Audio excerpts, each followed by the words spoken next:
Are you serious? Are you serious? Are you really this serious? Do you see all the black dots behind me? Those are the approximate locations of the 71 churches. That's right, Texas. I want you to see yours. The 71 churches across America that have now agreed and have signed up to participate in the reading of the Quran.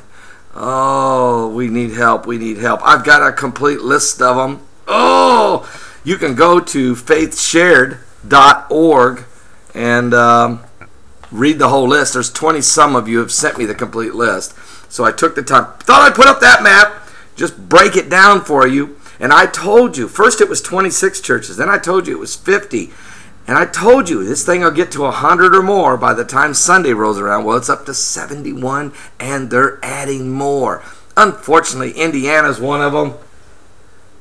Fort Wayne, Indiana is on the break. There's 4 in Washington, D.C., including the National Cathedral. The National Cathedral. So right there. New York City's got 5.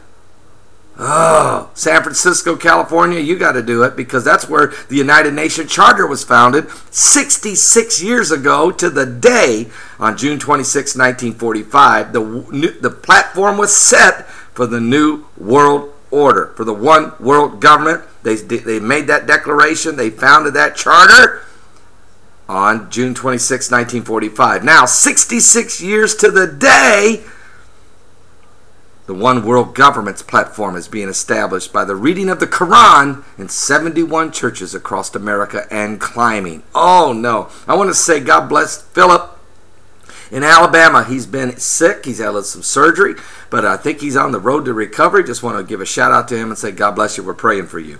Now, let's just do a quick rundown fast, real fast here. And I'm going to be back to talk to you about Islam in my next video in depth. Okay, but here's the deal.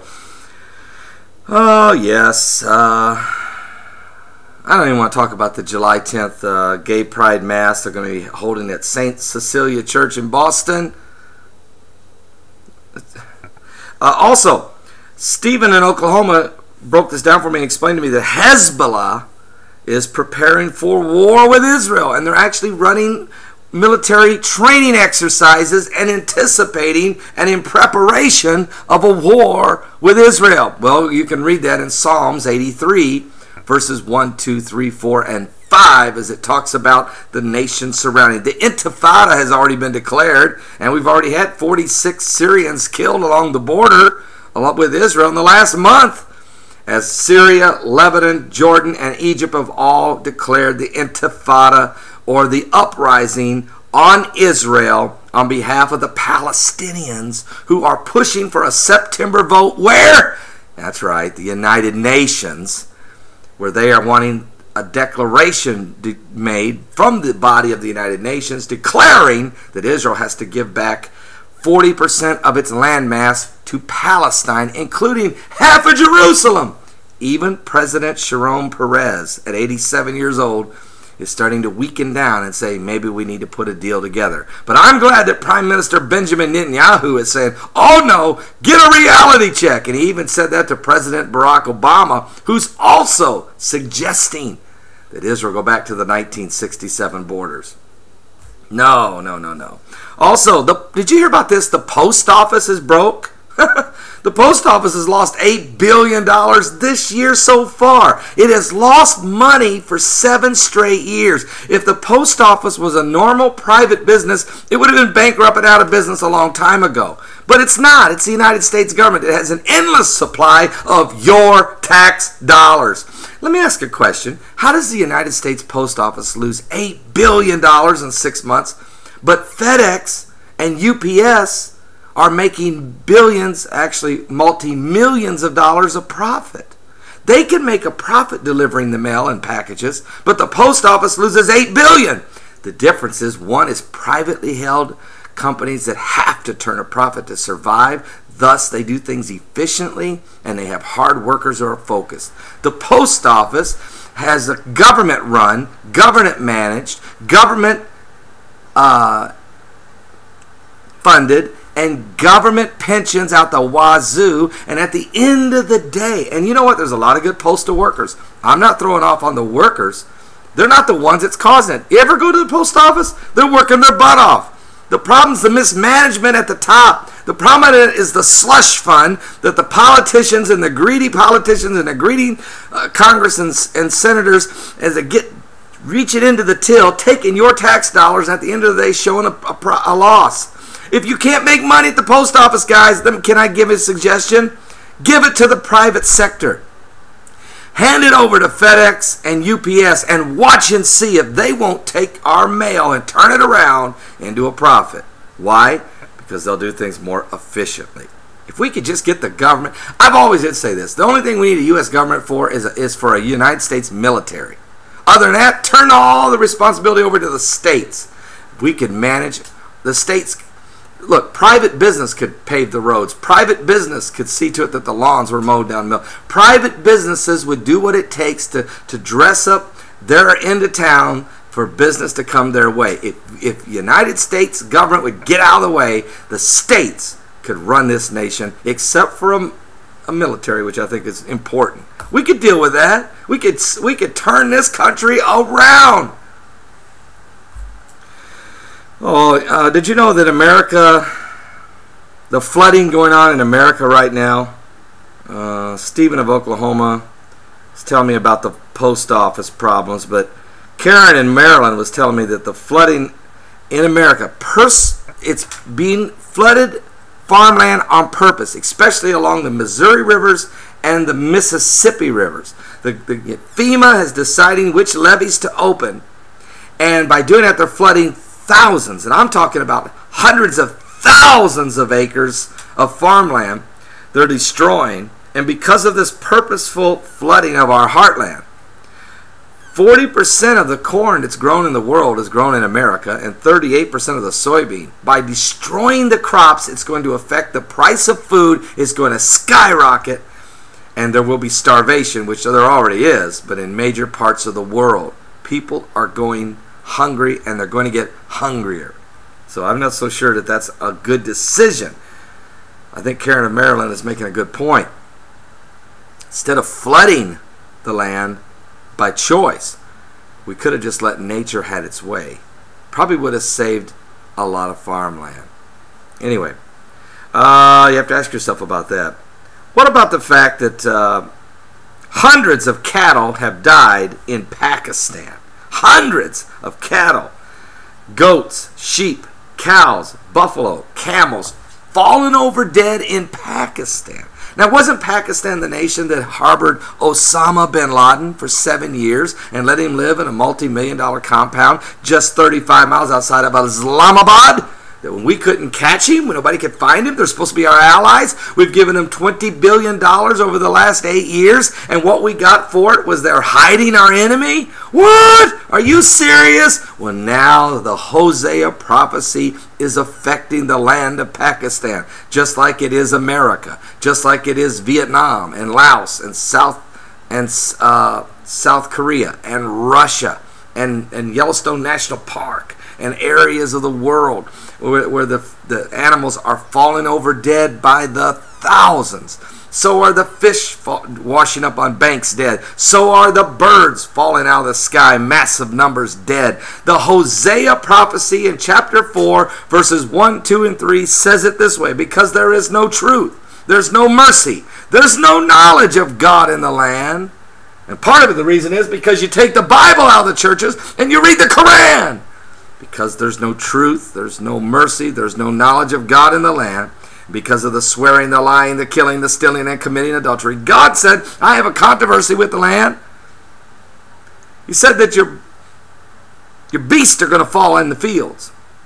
The fowls are going to fall right out of the sky, out of the heavens. And the fish are going to die in the sea and be taken away. The land is going to mourn. It's going to greatly languish.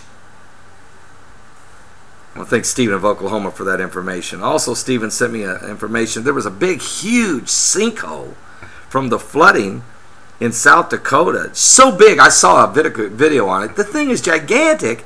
And 2 different people got killed yesterday in South Dakota as they drove their cars into these massive sinkholes. and both women, two different accidents, both same big sinkhole. Both women died as they floated on down the river. Did you know that Karen of Maryland let me know about the alcohol, tobacco, and firearms, the ATF? Guess what they're doing? They got your back, right? They're watching out for the bad guys. They're cracking down on drug cartels. They're hunting out the bad guys. No. You don't want to know what your ATF doing with your tax dollars? They're having gay pride observance. Their first one they've ever done. They're going to hold it in Washington, D.C. at their headquarters. So all the big shots from the ATF are going to get together for gay pride observance in the ATF. I want to know what the IRS is doing. When are they going to do it? And how about the CIA or the FBI? Is anybody going to care about the white male over 50? Does anybody care about grandmother's Social Security? Are you looking out for the children at Head Start? Do we have a clue about the immunization problem and the disease that's beginning to spread through America? Do we have anybody on the borders down along the Mexico? No, we're in Washington. The ATF is in Washington observing gay pride. Thank you, Karen of Maryland. Barb of Indiana sent a powerful information. President Obama, I guess, has resigned to the fact that the Iranians are going to acquire the nukes. I just read that article. Matter of fact, I might have it still pulled up here. If I do, I'm going to read it right now. I think that's it right there. Yeah, there it is. All right, let me read this. Obama resigns to an Iranian nukes. This article was written, if you want to read it, it's written by the Jerusalem News Wire. United States President Barack Obama acknowledged on Monday that the Islamic Republic of Iran, which has repeatedly voiced its intention to see Israel wiped off the map, is of course to obtain nuclear weapons and are ready to get them after all. Speaking to the New York Times, President Obama said he was convinced the current course the Iranian leadership, are on would provide them with nuclear weapons capabilities. As a consequence of Obama's appeasement approach to Tehran, America can do nothing to prevent it now, they say. The Americans' admission, I disagree with that. We could stop them in 30 minutes. We could blow up every nuclear power plant in Iran in 30 minutes. And if they got any nukes sitting in there that they shouldn't have, well, then they can eat the dust of their radiation. That's what we could do. I'm not saying it's what we should do. But don't say we can't do nothing no more. Don't ever utter words like that. And you're absolutely, it's clueless for Iran to even think that way. And for the Muslim world to even consider that. Now, whether or not our leaderships are strong enough to voice it is a different issue. And most pastors aren't going to voice it because they're back here organizing reading of the Quran from the pulpit on Sunday, June 26, 2011, the 66th anniversary of the forming of the United Nations. I can't read this article, Barb. I'm sorry. Go to the Jerusalem Wire. Obama resigned to Iranian nukes. You guys go ahead and read it. I'm starting to feel frustrations. Thank you, though, Barb. Also, Ken in Vancouver, he sent me information. I'll tell you something. Syria is on the brink of an all-out war. Syria is on the brink of an all-out war. Ugh. Assad just keeps killing his own people. He just keeps killing his own people.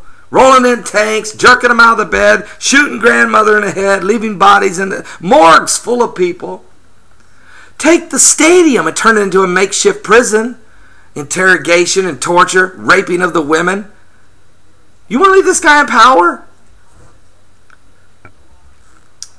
Thank you, Ken. Vancouver, Canada. Also, Karen sent me an information about wildfires. You guys know that they've been burning crazy out of Arizona and Florida, and they've been burning through the West. Well, listen, we have lost 1.4 million acres due to wildfires in the last 8 days in 12 states of America. The Mississippi River right now is flooded beyond its banks, and that's why they're opening these levees and have ruined hundreds of thousands of acres of farmland. Meanwhile, we've got flooding going on up here in North Dakota, record floodings in Minot, North Dakota. They had horrible floods in 1969. This is going to make that, it's going to dwarf that. The record floods in history of North Dakota was in 1881. We're going to smash that record. There is massive flooding in the Missouri River. That's why nuclear power plant there just outside of Omaha has been shut down. There's a no-fly zone over it. You can't drive around it. If you get arrested if you take a boat past it. Listen, there's another power plant up there in Missouri, Brownsville, Missouri, that's also on lockdown, and there's another one in South Dakota from the floodings going on all over America. I can tell you right now, I don't live far, about a mile and a half from the Wabash River, and this thing is the highest they say they have ever seen. It's unreal how high it is. It's scary when you go over top the bridge there between Lafayette and West Lafayette. But let me say this to you right now. Autism. This ain't the only problem. Autism and ADHD, there's problems with the drugs we're giving these kids. They're so bad. Ken of Vancouver, he's been talking to different scientists, different things going on. We've got so much corruption and sin and stupidity and outright rebellion going on in America. No wonder our fields are on fire, our fields are flooded, our rivers are overflowing, tornadoes ripping through Tuscaloosa, Alabama. And oh, by the way, Alabama, here you are. You've got one church. You've got one church in the entire state of Alabama so far. Right? Right here, one church in the entire state. Guess where it's at? Tuscaloosa, Alabama. That's a nice place to read the Quran. What's going on? And they've had that scheduled for a long time. What's going on? Oh, and Massachusetts up here. 1, 2, 3, 4, 5, 6 different churches in the little dinky state of Massachusetts. Of course, you got so much witchcraft up there, and so much liberalism, and all kinds of rebellion. It's going on across America. I'm not picking on any one state. American churches are beginning to lose their way. The other day, during the U.S. Open, during the Pledge of Allegiance, they cut it short. When it got to the point, under God. CBS cut it short. They didn't want the words, under God said, I pledge allegiance to the flag of the United States of America, to this republic for which it stands, one nation, under God. CBS couldn't let that air. Well, it looks like we're going to have a big day, huh? You guys ready for it? Because it's going to be a big day. That's just some of the rundown. There's other news I'm going to get to later today. We're going to break this thing down. Are you serious, Paul? Yeah, I am. Stay with me because it's going to be a powerful day. Powerful day of Bible prophecy.